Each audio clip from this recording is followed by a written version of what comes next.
Today, my name is Courtney Ward, and today I will be talking about sex education in public schools. People are going to do what they want to do, whether you like it or not. So you might as well teach them how to do it safely and how to do it smart. Education is always the foundation of everything in society. When you know how to do something, you know how to prevent something else. That being said, sex education in public schools is imperative. It teaches the reality of sex and the ramifications of what could happen if you were to take the chance in those risky behaviors, whether it be disease, whether it be teen pregnancy, whether it be anything of that nature where you can possibly lead to AIDS. You want to know what the consequences of your actions are prior to taking risks. So the internet and other sources can also be distorted. If we don't teach somebody, the resources that we have now are everywhere. You can Google something, you can look it up on the Facebook. They can look it up wherever they need to go if they're not taught properly. So that being distorted could also lead to those diseases as well as those teen pregnancies. So why not teach them properly? And people that are against education, they're against it because they feel like that sex should be taught at home. Sex is an important subject that the government should teach on. When in reality, if it's not taught at home, then and those pregnancies lead. So if the parents aren't responsible enough to teach these kids, and the school doesn't teach them, then how are they taught? They're taught through their friends. They're taught through the internet. They're taught through Google. So what are the parents doing that are against that? Well, they're teaching abstinence only programs. And unfortunately, abstinence only programs have been proven statistically not to work.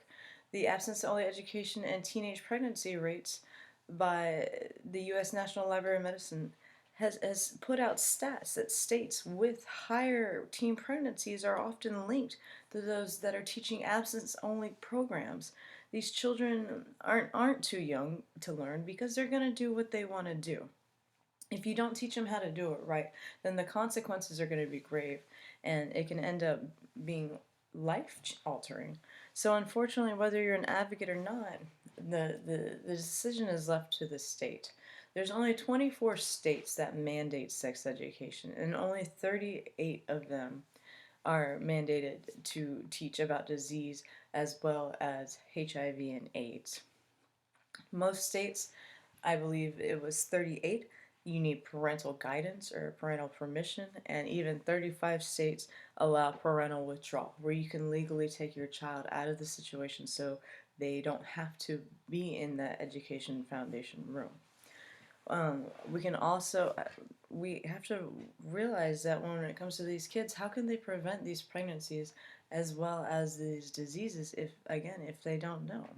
So, and teenage pregnancies, according to the why sex education is important from these LG people and the state policies on sex education, they're showing that these numbers, again, the higher teen pregnancy ratings are in states with abstinence only. You have states like Mississippi, you have states like Alabama, where the teen pregnancy rates are higher because of these abstinence only programs, where they're so strict on what they're allowed to be taught.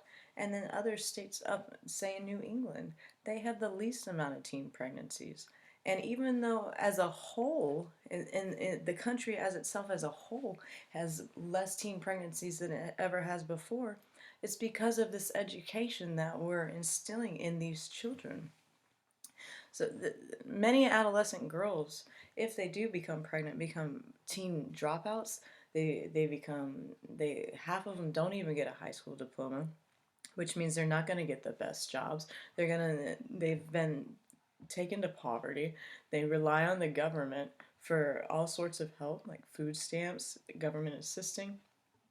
And that being said, the evidence shows that with this link of the abstinence only programs, that again, the more you have of abstinence only programs, the more teenage pregnancies that are being done, or excuse me, that are happening.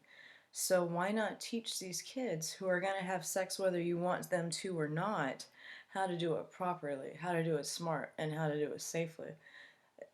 They're going to, again, they're going to do what they need to do. They're going to do what they want to do.